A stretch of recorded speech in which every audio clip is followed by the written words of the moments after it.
The Anti-Defamation League says it's found an uptick in anti-Semitism on social media sites like Telegram and X since the Israel-Hamas conflict that we saw, which escalated over the weekend. Joining us now, Jonathan Greenblatt, CEO and National Director of the Anti-Defamation League. You monitor constantly on social media. Constantly. I can only imagine at this point, conspiracy theories, blame, trying to shift blame. You're seeing it all. We're seeing it all. So we track hate across social media platforms. We track it on different messaging applications. We track it on streaming services. What we saw, last week was a regular week. There wasn't an unusual spurt of anti-Semitism. But as soon as the fighting started, as soon as the sun rose on Saturday morning, we saw hundreds and hundreds and hundreds of messages surge on Telegram specifically in these different semi-public chat rooms that they have. And we've seen waves of anti-Semitism on Twitter/X, on Instagram, on TikTok, ugly, horrible videos. But look, how much of it do you think is organized? How much of it do you think is? It's most definitely organized. So, and I think we should think about this. This is sort of the TikTok war, because we saw these people, and I'm not going to glorify them as fighters. I'm not going to dignify them as militants. They're barbarians who came in and literally executed elderly people, who kidnapped children, who raped and brutalized and murdered women. And I say this, we know this because they videoed it. They recorded it on cell phones gleefully and uploaded it. I spoke to a family in Israel this weekend. They burst into a home. They took the grandmother's phone, made her open it, recorded them killing her, and uploaded it onto her social media profile. Hers, her own execution. This is ISIS. This is Al-Qaeda. This is the Taliban on full display. And I don't know that we've ever seen a conflict like this before. But I saw Mohammed, who I deeply respect, and I've heard commentators talking about a cycle of violence. I don't believe in economic cycles. They're the result of what people do, decisions that people make. And in this case, this was a massacre. This was an unprovoked slaughter of hundreds upon hundreds of teenagers and innocent people. So let's not reduce it to a cycle that was inevitable. Let's call it what it was, a massacre. We're talking. I'm fired up. I'm sorry. No, social media can exacerbate it, but it's the least of our problems right now. It's not the least of our problems, but it's always been bad, but that's not the key issue here. The key issue is these terrorists and what happened. The key issue is the dehumanization of people. And you think, and that dehumanization, the this Nazis existed before social media, too. Of course it did. But you think this just exacerbates it? Well, of course both those things are true. Yes, it is for social media, but millions upon millions of messages saying that Zionism is genocide. It is not.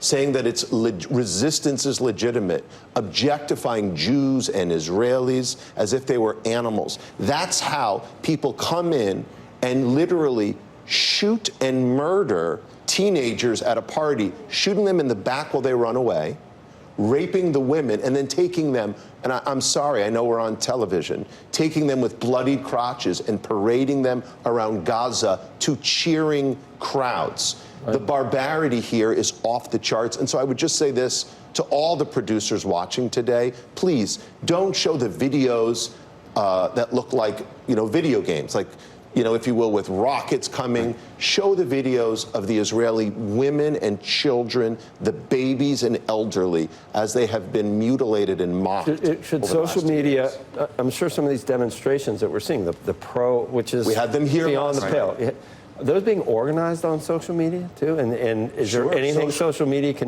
should that not be there? Well, look, we've talked before. I've sat in this chair and I've said hate speech is the price of free speech. But incitement to violence is not some kind of protected free expression. And I think the platforms have to reckon with, do we amplify these hashtags? Do we recommend these when we know? Literally, here last night, here in New York City, in Times Square, Down by the UN and by the ADL office, we had people marching in support of this madness. Now, again, there's historical precedent for this. They marched in Nazi Germany in support of the Third Reich, in support of dehumanizing Jews. And I must tell you, at this rally, there were people holding cell phones with swastikas on them. History will judge very poorly these people. And resistance against occupation, rape, mutilation, and murder is not resistance. I'm sorry, and it is unacceptable in any context. Jonathan, Elon Musk, the supreme leader, Khomeini of Iran, posted something basically saying he wanted the eradication of Israel. Elon Musk took that and replied to it and said Khomeini's official position is clear that the eradication of Israel is the actual goal, not just supporting Palestinians. That will not happen. All that actually happens decade after decade is a never-ending cycle of violence and vengeance. Stoking the fires of hatred isn't working. Perhaps it is time to consider something else. He took Khomeini's original post out of the timeline, but it's still available. And it says, this post violated X rules. However, X has determined that it may be in the public interest for the post to remain accessible. What do you say to that? Look, I mean, the same day that we issued our statement last week, about Elon and about clarifying our position on X, I called out the fact that Khamenei posted this tweet calling Israel a cancer that must be destroyed. This isn't idle talk when it's coming from a world leader. As we can see, and as the Wall Street Journal reported this morning, Khamenei and the IRGC met with Hamas and Hezbollah leaders last week and authorized this action.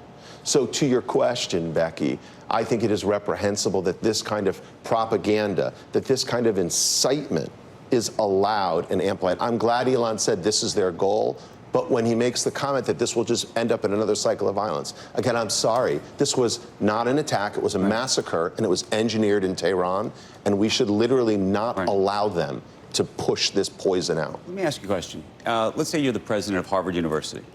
Yeah. If you've looked at what's happening at Harvard, there are students who have gathered. Mind-boggling, right? But students who are gathering to support the Palestinians, to support Hamas, frankly. Very, very specifically to support Hamas and what's happening.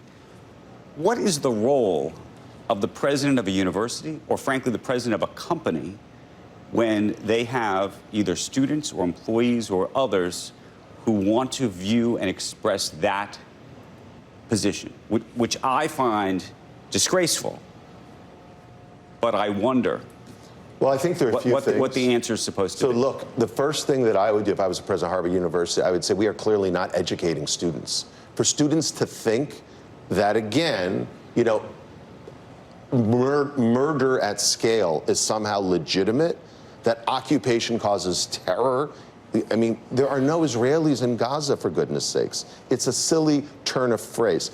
But to your question, what would I do? Well, number one, I would say we need to revisit our entire core education, because they're clearly not teaching morals or values. That's number one. And then number two, the president of Harvard, like the president of UPenn, like the president of any of these institutions, needs to stand up and speak out and say this is disgraceful and wrong. Students are entitled to their opinions, but I think their parents are paying for them to be educated, and you are clearly not getting education if you think it's okay to equivocate in the face of fascism. There's plenty of faculty members at those demonstrations too, Jonathan. I see what comes out of some of these. Again, there were professors in Nazi Germany who legitimized the Third Reich's campaign to, quote, answer the Jewish question.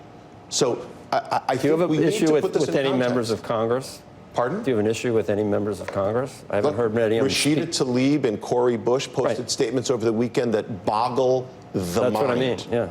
There is no, quote, apartheid in an area of land where there isn't a single Israeli. How did this happen? Israel left in 2005. Israel left in 2005. And how did this happen? It was a massive intelligence failure. Why? Because there are no Israelis in Gaza. So to somehow blame this on the occupation is bananas. And as I think was pointed out over the weekend, yes, Gaza borders Israel. It also borders Egypt.